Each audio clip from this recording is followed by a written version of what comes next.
Hi friends, I am at the beginning of another vlogging project and I'm really excited. This has been on my to-do list for a long time, for at least more than a year for sure. I'm gonna say like a year and a half probably. And since I've just been in super vlogging mood recently, I decided it was time to go ahead and do it. So I don't know when this video actually came out, but I know that I watched it when I was really unwell with my autoimmune disease, because I specifically remember being sprawled out on the couch behind you guys and watching this video and not feeling well, but really enjoying the video. And I just thought, this is one of my favorite concepts I've seen somebody on BookTube do. And that is, I saw that Books and Lala, who's Kayla, who I feel like is a very innovative creator in terms of coming up with really cool video concepts. I always really enjoy seeing kind of like where her mind goes and how she translates sort of like bigger YouTube trends into bookish related content. And our tastes are not one-to-one, but I really enjoy the way she talks about books, and I just really enjoy her video concepts. But the concept she had for this video that I was like, I have to do this someday, was that she started vlogging. So she picked a book and then she showed it on Instagram and asked people to guess what the theme of the vlog was, which is something she does a lot. I know a lot of people who vlog in BookTube do this, where they'll show you like a couple of books in their upcoming vlog and have people guess. That's definitely something she does. And she had people guess, but the trick was that she didn't have an actual theme in mind. Instead, based on what people guessed for the book she chose originally, she let that pick the next book. So like if her first book somebody guessed it's body horror, you're reading body horror books, she would look through all of people's guesses, and if she picked the body horror prompt, that would drive the next book she picked, and then she would have people guess again and say, oh no, nobody's gotten it yet. Then people would guess again, and if the next prompt was a political thriller, then the next book she would read would be a political thriller, and so on. So basically Instagram was secretly picking her TBR, but they thought that they were just guessing a preset TBR for her. I just thought that that was such a fun idea. I liked that it was sneaky. I liked that it was a different way of getting subscribers to like help you pick a TBR. I just thought it was such a fun idea, and I was like, at some point I have to do this. And because I've been in the mood recently, I've decided that now is the time. So the book I picked as the prompt book, I'm gonna let people guess based off of this pick, is The Appeal by Janice Hallett. And the reason I picked this as the beginning one is that I could see this going in a few different directions for people's guesses. So I could see this being somebody guessing, oh, this was originally released in a different country and now it's getting a US release in 2022. Somebody could guess something around a kind of mystery that it is. I thought mixed media might be a good guess for this one, because basically the way the story is told is that you're getting like letters and faxes, and I don't know, faxes. It's said today, so probably not faxes. Letters and IMs and different documents to help you try to guess who done it. So I thought mixed media might be a big guess here. Yeah, I don't know. We'll see. Maybe mysteries that have the in the title, who knows? So we'll see what people guess. And then from there, I'll come back, I'll vlog, I'll let you guys know how this goes, but I'll come back and I'll tell you what people guessed, and we will pick the next one together, and then you guys will secretly be picking the course of how this is gonna go. Doesn't this seem like fun? I just thought this seemed like such a fun idea. So this is the first one. I'm starting on it today. I'm excited. I really like this type of story with sort of a book within a book, the sort of mixed media, non-traditional storytelling. So I think I'm gonna enjoy this, and I'm excited to see what you guys guess I'm doing. I thought we could do something that I see other booktubers do, but I don't think I've ever done fully before. So I'm gonna start like showing you books in a vlog that I'm gonna start working on tomorrow. And the first one that is going to be in the vlog tomorrow is The Appeal by Janice Hallett. So I'm hoping you guys can maybe guess what you think the theme is. I really like watching other people do this, so I thought this might be fun for us to play this time.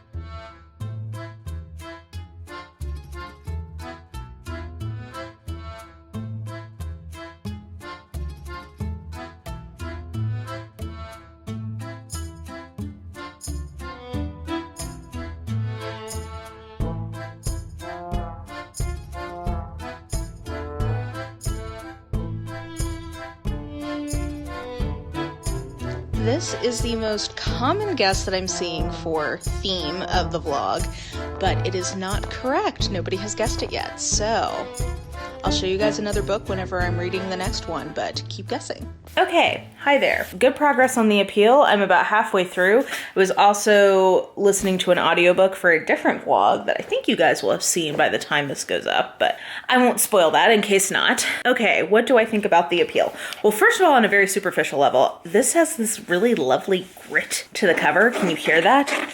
It's like bookish ASMR. So just on a very tactile level, I'm enjoying this. I am really liking this. This is going by very quickly. This is very dishy.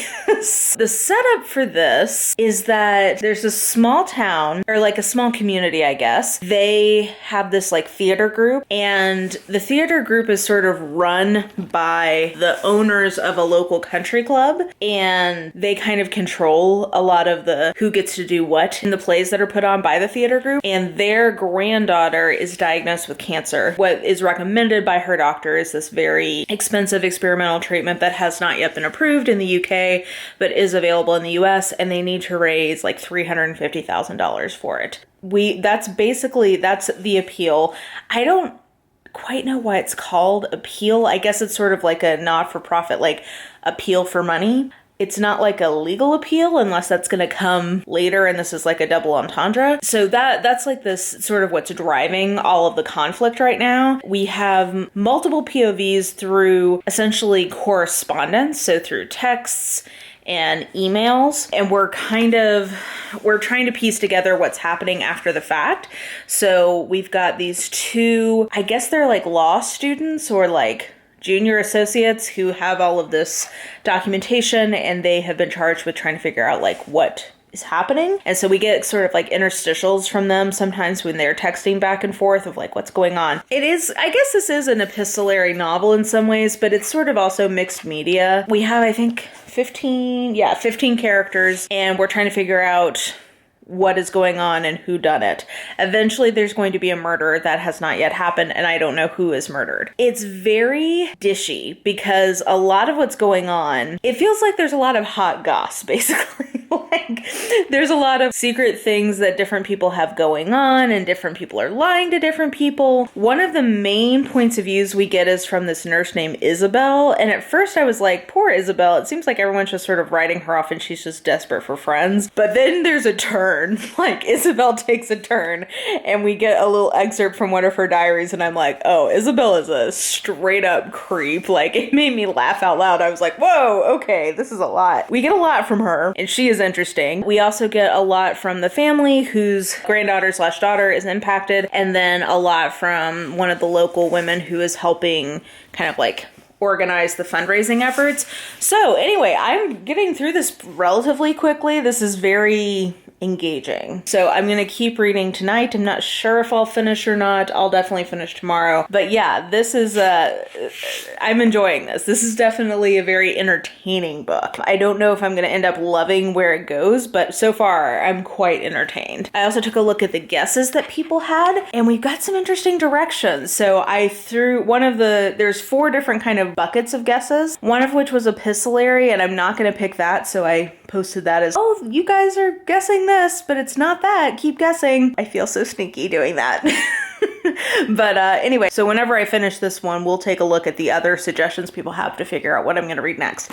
But so far, this is a big success, very entertaining, which frankly I needed after a very heavy audiobook that I also finished up today. Oh, I meant to mention one thing that is bothering me. So this was originally put out in the UK. This is an old release in the UK. It's just now coming to the US. They converted all of the amounts to dollars, presumably for the US release. But that just bothers me because it's very clearly not set in the US, and yet they're talking about like selling raffle tickets for $14, and I'm like, these should be in pounds. Like what? That bothers me. I will also say this doesn't bother me. I actually like this. One of the clues, I think, is the fact that the math ain't mathin', and as an accountant in my heart, I'm just sitting here like, this math doesn't make sense, which I believe is a clue. But so I like that, but I don't like the fact that the currency is wrong. It has been bothering me. Okay, thanks, bye. Good morning, my friends. So I am a good way through the appeal. I just have like a little bit left. Did get confirmation that the appeal is meant to be a sort of like dual meaning, because it seems like the two people who were hired to look at this case are helping the appeal of somebody who has been convicted of the crime. We finally found out who died and somebody has been convicted, and part of what they're doing is working on the appeal. I was really sad I fell asleep when I did last night because it was just getting to the point where it was like, boom! You know who this reminds me so much of? Murder, She Wrote and A Marple, in the sense of a lot of the charm of this is sort of the like, everybody's in each other's business, people are sleeping with people are stealing from people, like they're all in the same social circle, but they also all have like secrets and history and all that. And that's definitely very much the vibe here. So yeah, I'm really enjoying this. So what I'm thinking is I'm hoping on my lunch break I can finish this, and then maybe we can also talk about what we're going to read next. Depending on how the day goes, that may or may not materialize. I will let you guys know. But continuing to really like this and very excited to finish it up because I am not clear who done it. I have a couple of different theories, so we'll see how those come together. Okay, so definitely not gonna have time to finish the book at lunch, but I thought I could at least do something that was not work that would be enjoyable. And I decided that we would pick what I'm going to read next. So, or at least the theme. We're going to narrow it down. So there were 4 main responses I got. One was epistolary novels, which I already teased to Instagram and told them that wasn't right. So it can't be that. Tied to epistolary novels, the other idea people had were mixed media, which on my TBR, I don't have a lot of. The ones that I thought probably would be closest would be Moonflower Murders by Anthony Horowitz, because it's a book within a book. So kind of mixed media-ish. And then the other 2 that were sort of mixed media were Thunderhead and Lincoln and the Bardo. The problem with either of these is I don't think there's enough to connect them to the appeal that it would become really hard, I think, for people to think of something besides mixed media-ish type things. So if I were going to do it, I think I would pick Moonflower Murders, because this is also a novel from a British author. It's set in the UK. Like, there's some other connections that possibly people could make. So if I were going to pick that, I think this would be the one, but I don't think I'm going to do that. Possibly, but I don't think so. One that I thought was the coolest and like most specific direction we could go was like a medical based story, because the setup in the appeal is that the granddaughter is sick. So like a medical based mystery. And immediately I thought of Miracle Creek for that by Angie Kim. But again, I'm not sure that there's enough that connects these. I think that this might send people down too specific of a path. So I don't think I'm going to pick this. I think I'm going to go in the direction that a couple of people mentioned of theater, acting, etc. And I have a few different ways we could go. I'm trying to find a way to have there be multiple connections between these 2 books so that we get a variety of responses. So we could go very literal and do like nonfiction. So I have like Poirot and Me, which is David Suchet's memoir, or we could do Curtain Up, Agatha Christie, A Life in the Theater by Julius Green. This would be kind of literal and nonfiction. But again, I think this might be a little too specific. So I think I'm gonna say no to this. I think the three options that are the best are Wise Children by Angela Carter, because this is a literary kind of like fabulous type story of, let's see, where is this? What does it say? In the surreally delightful novel, Wise Children, Carter's last novel, an elderly woman recalls the colorful life she and her identical twin sister led as vaudeville performers early in the 20th century. It is a theatrical family saga that blends bawdy backstage adventures, missing fathers, disguised lovers, fake deaths, and multiple sets of twins, all delivered with a humor that is vibrant, giddy, and sly. So that definitely has like a theater tie-in. The one I'm most leaning towards right now is The Skull Beneath the Skin by P.D. James, which is, I think, the first Cordelia Gray mystery, or it's like one of the Cordelia Gray mysteries, because Cordelia Gray gets hired by this actress to be her bodyguard while she goes to this private island and puts on a performance of the Duchess of Malfi. So I think that this possibly has the most broad connections to to the appeal because it's a British setting, British author. There is a theater element, but I could see like the most connections. The only thing is I don't want people to think I'm just doing mysteries, so I would like to try to pick something not mystery for the next one. But then the third option would be Dual Image from Nora Roberts, because that is with a soap opera actress as the heroine, so there is an acting connection there. That one, again, I think there may not be enough to tie them together. So I'm right now leaning towards The Skull Beneath the Skin, but we'll wait for me to finish The Appeal, which I think I'll be able to do this evening. So I'll probably get started on whatever book I read next tonight. So yeah, I'll finish The Appeal and we'll see what I'm most in the mood for. But right now, what I'm leaning towards is The Skull Beneath the Skin. I'll check back in when I get off work and when I'm done with The Appeal. Okay, my friends, I have officially finished The Appeal.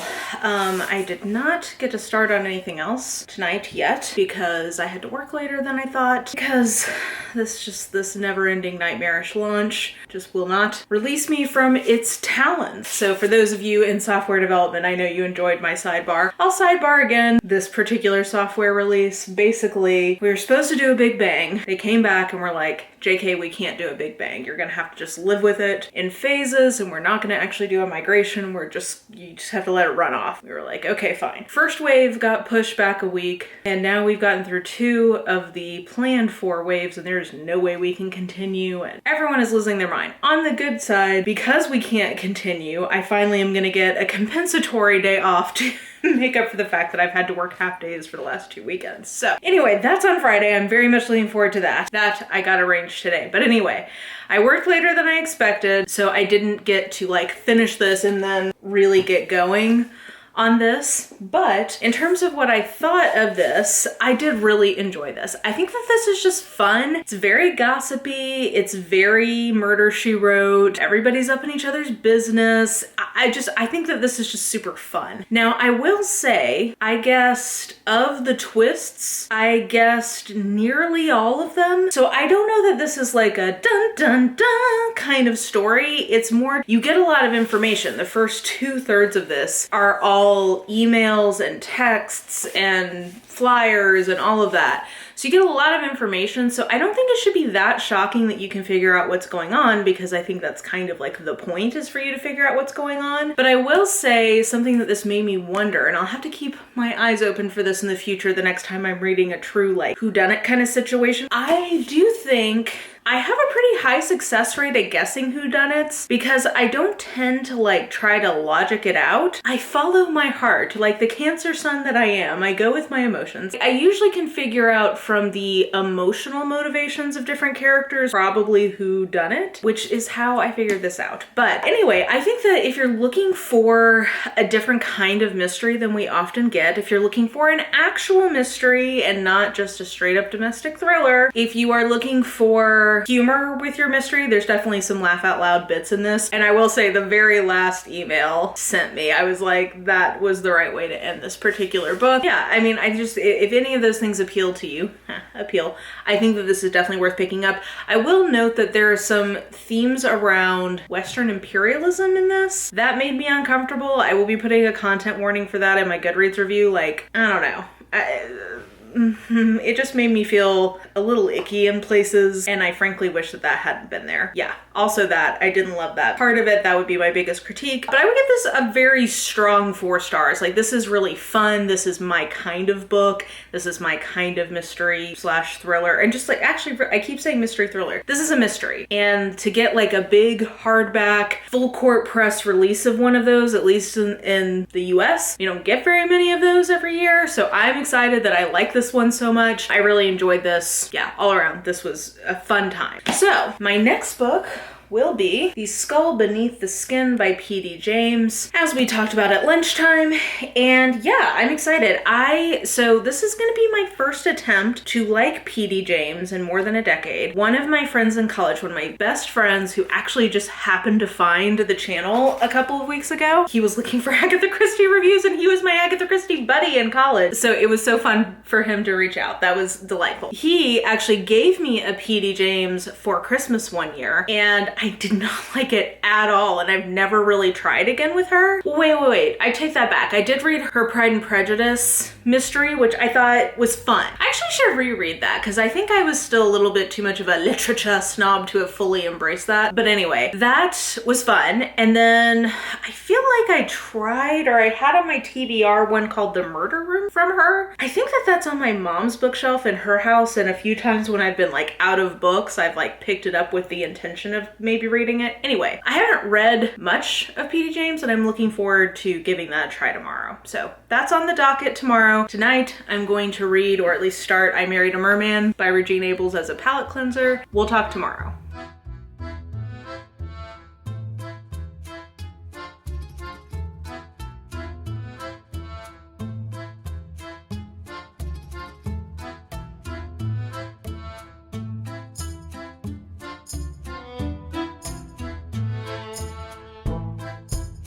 Well, howdy. Today is a beautiful day because I took a day off. Oh, excited. Okay, I cannot tell you how much I needed this day off. I'm very excited. I am on my way right now to go see Death on the Nile at a matinee because I didn't feel comfortable going to a movie theater, but I figured if it was a matinee, like it's their very first matinee of the day, booked my ticket, it was just me in the theater, so I'm hoping that it'll be pretty low in attendance. I really wanted to see it in theaters, so I felt like that was a decent compromise. Anyway, I'm on my way to do that and run a couple of errands, but when I get back, I am going to read all of The Skull Beneath the Skin. I'm excited because I read the first few pages. I was really into the writing style, so that bodes well. So that will be my read when I get back. I did already tease this and ask for people's guesses, and I really enjoyed the fact that nobody knows. I know it's mean, but I do take a little bit of joy in knowing that nobody's gonna get it right because there is no right answer. That's pretty petty, but I do enjoy it. It makes me feel powerful and like I have a secret no one else knows. I know something you don't. I know something you will never know. Anyway, when I get back, we'll read more of this and I'll check in with you on how that's going, and I'll give you some thoughts about where I think we may take the next book.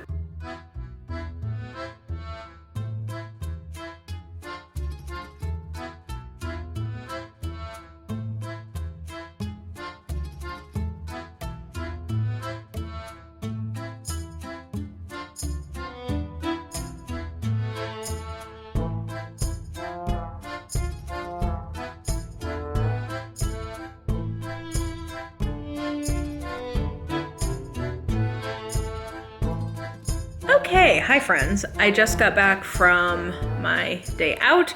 I went and saw Death on the Nile. I just recorded a full rant about that, so that should be up by the time you're watching this. There were good things about it, but it wasn't my favorite. It was very weird to be back in a movie theater. But going on a weekday matinee, first matinee offering, was I think a good idea because there was only like 8 of us in there. So that was good at least. And I'm about to start reading, again, P.D. James, but I thought I would mention to you guys before I get into that, my favorite theme from, I got a bunch of different ideas from people like Isolated Close Circle Mystery, Modern Classic, authors that are female and British or female British mystery authors. I got a whole bunch of suggestions, but the theme that I saw was skulls, brains, decapitation, heads, which I thought might be fun to do for like a cover design.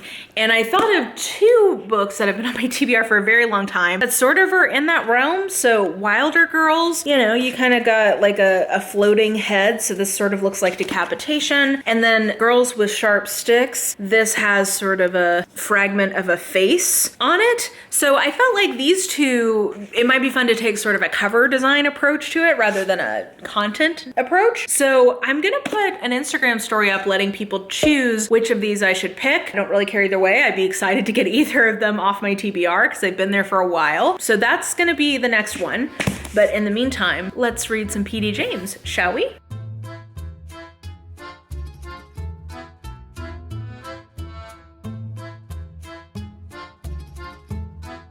Well, hi there, pretty people. I am sleepy, and Hastings is feisty.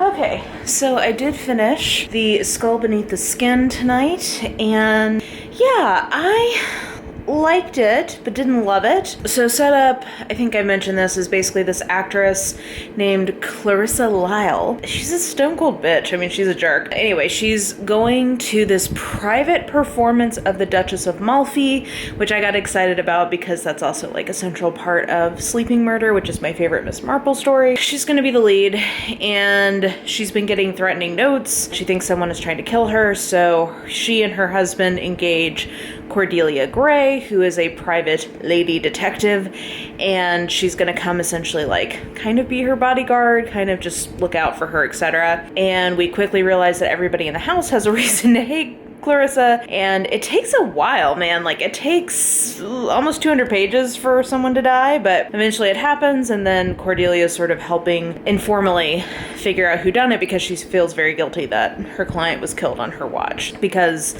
you know, she feels like she should have stopped murderousness from happening since she knew something was up. So I would say the writing is really nice. And I like, if I were to sit here and tell you everything that happened, I like the plot. I felt the characters were just kind of off. I don't know, I just didn't really connect to any of them. I guess I connected to Cordelia the most, but it's not just her point of view, it's multi-point of view. But most of it's her point of view. I wonder if I would have liked it better if it had been 100% her point of view. I'm not sure really why there was a mix-up, but I did a little tab here to give you an illustration of what I think is some very nice writing in this book. So it says, "It was interesting, thought Cordelia, the way in which death had replaced sex as the great unmentionable, to be denied in prospect, endured in decent privacy, preferably behind the drawn curtains of a hospital bed, and followed by discreet, embarrassed, uncomforted mourning." So I thought that was a nice idea. This idea that in modernity, sex is no longer the same taboo, but there's this sort of like denial of death that has kind of replaced it as a taboo. And then the way she gets that point across, I think is very nice. So, I mean, I definitely think that there are things to like about this book. I did enjoy it for the most part. I don't know that it's super memorable to me. I also felt like it was sort of weirdly timeless. But you know, okay, so it was written in, I think, 82, and it's timeless in the same way, for instance, Midsummer Murders is, which is like, this could be set in 1942 or 1992, or like, I have no idea what time this is meant to be. And there are indicators, it is, you know, there's specific years mentioned, etc. Like, you know, it is in the 80s, but it feels kind of out of time in a way that I think was probably both good and bad. So anyway, sort of a mixed bag here, but I would give this like a B+, so that's like a 3.5. I don't know that this is super memorable to me, and I don't know that this is like super enticing me to read more P.D. James, but I'm glad that I've now comfortably had a couple from her that I can say that I did enjoy, even if my first outing was pretty unsuccessful. So, not obsessed, but pretty good. My next one, I'm guessing, is going to be Wilder Girls based on the results of the poll so far, but I will check back in when the poll is done and when I'm ready to get going on that book. So I will check back in when I know the results of the poll and when I'm ready to start reading whichever book that is.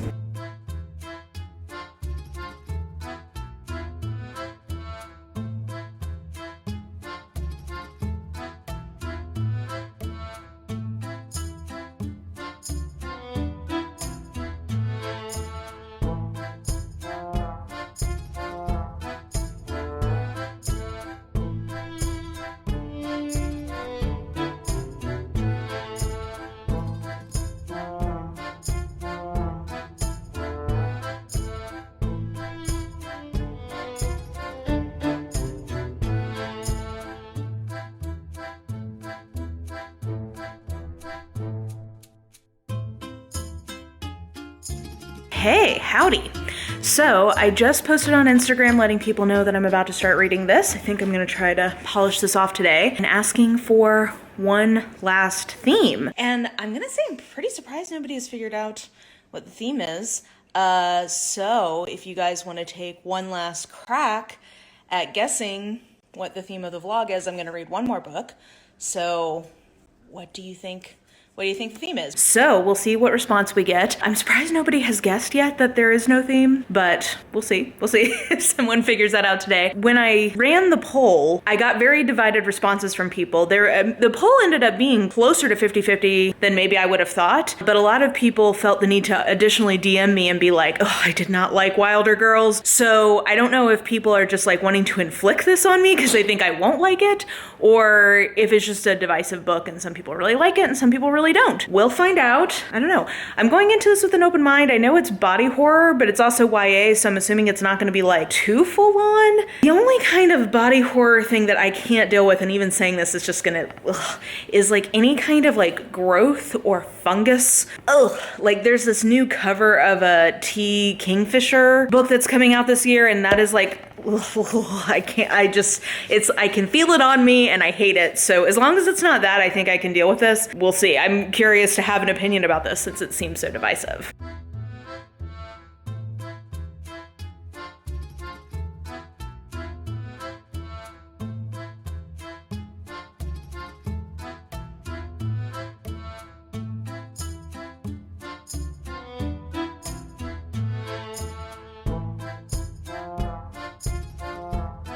Okay, this is going pretty quickly.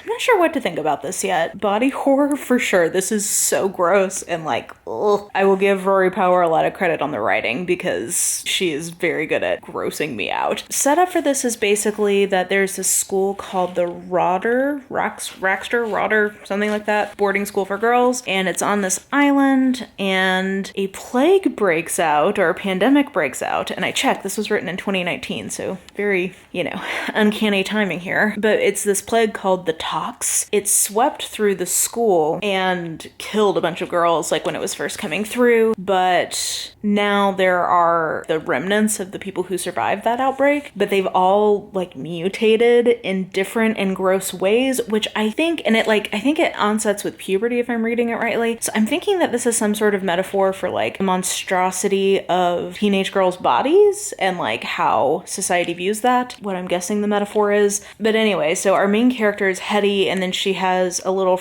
tight-knit friend group, really with Byatt, that's like her, she basically views her as like a sister, and then they also have this friend Reese, but Reese is more Byatt's friend than Hetty's, and basically it's been 2 years since this plague started, and they know that essentially it goes through kind of cycles of activity with the disease, and so Byatt is coming into like this flare-up season, and then she goes missing. And so I'm not really sure what's happening. We got a brief point of view from Byatt, the writing in which I did not like, and I don't really understand what's going on with that. Maybe I'll understand more as we go. So yeah, I mean, there's a lot of interesting setup here. I don't know that I'm like super connected with anything. Yeah, I don't know. It's reading really quickly, so I'm getting through it pretty quickly. I'm interested in what's going on, and I hope, we find out some more things about, there's like the boat shift and the gun shift, and are they going to leave the island? Is Byatt on the island still? I can't really tell, like what's going to happen. I don't know. So I'll keep going. So far intrigued. I wouldn't say loving or hating. I'm still kind of reserving judgment. So there's things I'm liking and things that I'm not as sure about. So yeah, I don't know.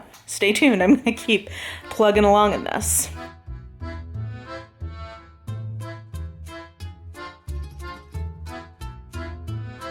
Okay, so we're done. I'm about to go get on live stream, gonna eat a quick little dinner. I have been, side note, lately I am so hungry in the middle of the day, so I have a big lunch. I'm not even really that hungry now, but if I don't eat, then I'm gonna be really hungry in the morning. I don't know, anyway, so like yogurt and a little like to-go pack of salami and provolone has been my go-to recently. Anyway, oh, the funness of ups and downs with autoimmune diseases and how they impact your appetite. It's been good times with that and the medicine. Wilder Girls. I have really mixed thoughts about this because there are parts of this that I really like and that I think are interesting and different. I will tell you the body horror in this, it is bad, and it, the thing I told you, I don't even want to talk about it. That was in it, and it was a lot, and I had to like put it down and come back because it was a lot. So the writing itself, I think, is good in the sense of like, it does a good job of evoking the setting and evoking the grossness. Check mark there. Character-wise, I don't know. So there's a relationship. There's a very small romantic plot in this that I actually did like. And there's a conflict in the middle of that relationship that I thought worked really well and was a good insight into why sometimes when you're mad at someone, even though you know that they did what they had to do, you can still be mad at them about it because like rationally understanding a decision and emotionally how you feel about it are two different things.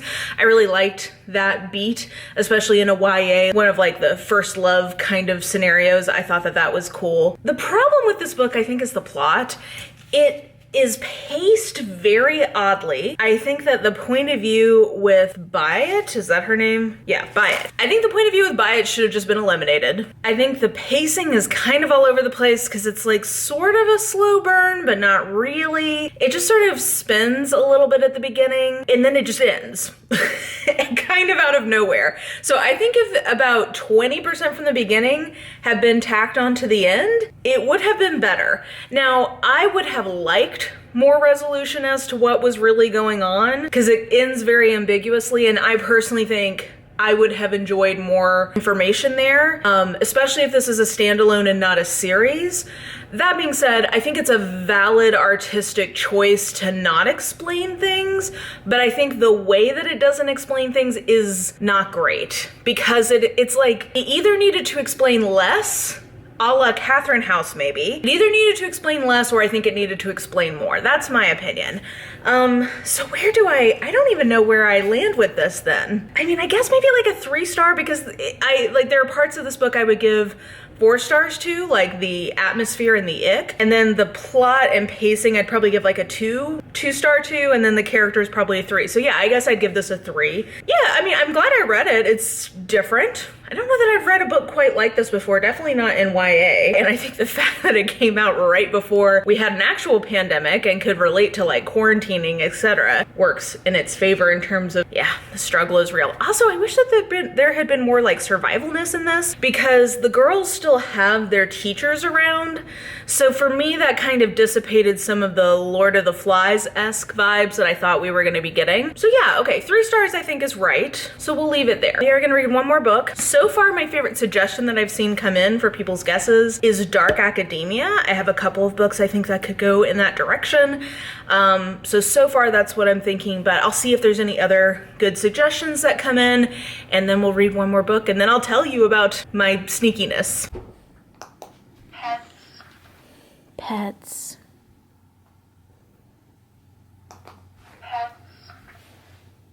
Pets. Yeah. Can you use your button?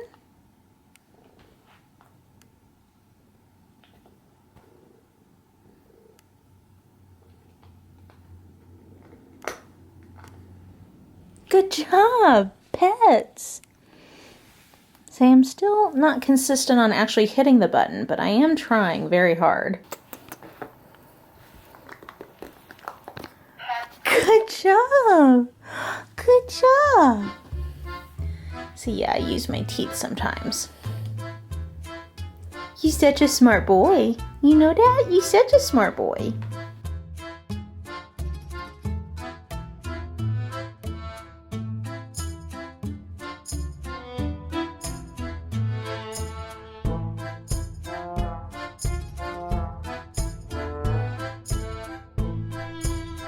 Well, howdy. I was going to read the next book tonight, but I'm actually pretty conflicted about what to pick because I was looking through the options, and the one that I definitely liked the best was Dark Academia and or Mysteries at a School. And I found like 4 different books that all sounded good. I didn't even include Girls with Sharp Sticks in it because that could have counted, but I felt like I'd already given you guys the option to let me read it, and you said no. So I didn't include that. Yeah, okay, I've got 4 options. I've got In the Ballroom with the Candlestick, A Lesson in Vengeance, I've got A Good Girl's Guide to Murder, and Killing November. And I think all of them in one way or other could fit, and I can't decide which one sounds the best. So instead of reading that tonight, I'm gonna read a romance, because I think I'm in the mood for that. I couldn't make a decision today, so we'll try tomorrow.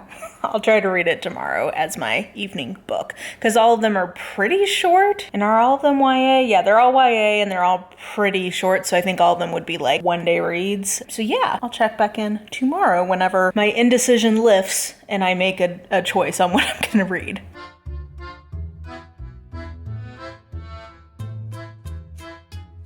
Guys, I really tried. I really tried to get into this. Cannot deal with the writing. It's not terrible, it's just not for me. It's very angsty. Did I even tell you that I was picking this one? I picked this one because I think it fits the dark academia theme the best. But I'm gonna read a different one because I don't want to end on a DNF that feels anticlimactic. So I'll pick another from my stack that is like an academic mystery of some kind. But yeah, the writing is so overwrought. So the setup is our protagonist Felicity, her girlfriend died a year before at their elite boarding school that has like a history of witchcraft. There's lots of witchiness in theory. And she's coming back to the school a year later. So she like took a year off. So she doesn't really know anyone anymore. And then there's like the new girl, Ellis, who is all mysterious. Oh God, I can't even. The writing is just too angsty. It's too overwrought. It's just not for me. So I started flagging a lot of moments I didn't like. The one, I just thought I would call this out because I read a similar line from my last DNF, which was The Dark Side of the Road. And it said, all eyes swing round to fix on me. It's so abrupt, a single moment as if synchronized, that I'm left feeling suddenly off balance. My smile is tentative on my mouth. I'm never tentative. I'm Felicity Morrow. Not for me. I get that not everybody is going to feel this way about this, but I read every line like that. Sorry, like these are just the earlier ones that I flagged. I stopped flagging them after a while, but I didn't know how to explain to her that being friendless at Dalloway was better than being friendless anywhere else. At least here, the walls know me, the floors, the soil. I am rooted at Dalloway. Dalloway is mine. In my head, that's how I'm reading every paragraph. It just feels so overdramatic and so, like, I actually would recommend this for teens because I think that this is probably speaking to the intended audience very directly. I just think as a cynical, beaten down 30-something, I just can't get into this one. So I'm gonna DNF this. Thank you, goodbye. I'm gonna DNF that and I will pick a different one so that we don't end on a bummer. Maybe I should pick A Good Girl's Guide to Murder because I'm pretty sure I'm gonna like that one. Maybe that would be a safer choice, but I'll pick a different one and we can end on that so that we have a positive conclusion. But now I'm gonna go live stream. Maybe I'm also just salty because I've been thinking about Squeakcore. I'm about to go live stream on Jess's channel with some other gals and we're gonna roast the concept of Squeakcore in this truly terribly argued podcast. So I'm gonna go do that and we'll try again either tomorrow or the day after with one other book so that we can have a good solid conclusion to this. Well, hi, it's a couple days later. I just took a shower, letting my ploppage happen, and I was listening to the latest episode of Maintenance Phase and getting really pissed off that medical professionals have numerous times pointed me to the documentary Super Size Me. I have a high note that we can end this vlog on because I read and very much enjoyed Killing November. So this is just fun. I don't know how to describe this. Like, it's not a perfect book. I could sit here and tell you like, oh, I thought that this was a little bit like weak sauce, or this felt like a little bit of a leap, or this character motivation didn't totally make sense. But the moral of this kind of book, and this helped me crystallize something, which is for certain kinds of books, if they can do plot, pace, premise, characterization, dialogue, like they can do everything like good enough. As long as I'm having a good time, I'll just roll with it, man. Like, I didn't care about any of those problems because this was just so fun. Like, this is such a fun premise. And I think it also helped that the promise of the premise was very high. And I think that it acknowledged something sort of slyly about YA that I appreciated. So if you don't know, the premise of this one is that there is an assassin spy school. And I thought that our heroine knew she was going there, that she thought she was in one of the families whose kids go to this elite school, and that she wasn't sure why she was being targeted. So it's called Killing November because her name is November. Somebody's trying to kill her. But you know, it's like assassin spy, so it could be anyone. But that is not actually quite the premise of this. The premise is actually that her dad sits her down and is like, hey, somebody tried to hurt your Aunt Jo. I'm going to send you to academy thing for a few weeks where you're gonna get to work on your knife throwing skills. Side note, he has been teaching her how to throw knives. I'm gonna send you there for a few weeks while we sort all of this out, and then you'll come home. So that's what she thinks is happening. Actually, this is a school that you basically, like, they sedate her. Her father doesn't even know where she is because nobody except for the teachers of this school know where it is. So she wakes up and they're like, hey, the rules are you can't hurt any of your classmates. Eye for eye. If you hurt a classmate, then they get to hurt you in the exact same way, up to and including death. You can't kill anyone. I know you're gonna want to, but you can't. Yeah, no phones, no electricity, no nothing. You've missed 2.5 years, so have fun catching up. I think what is fun about this premise is that so often in YA, you're like, how are the adults not stepping in? Like, this is just ridiculous. Like, why are the adults in this school not keeping them from, like, investigating things or trying to hurt each other or whatever? Like, someone should step in.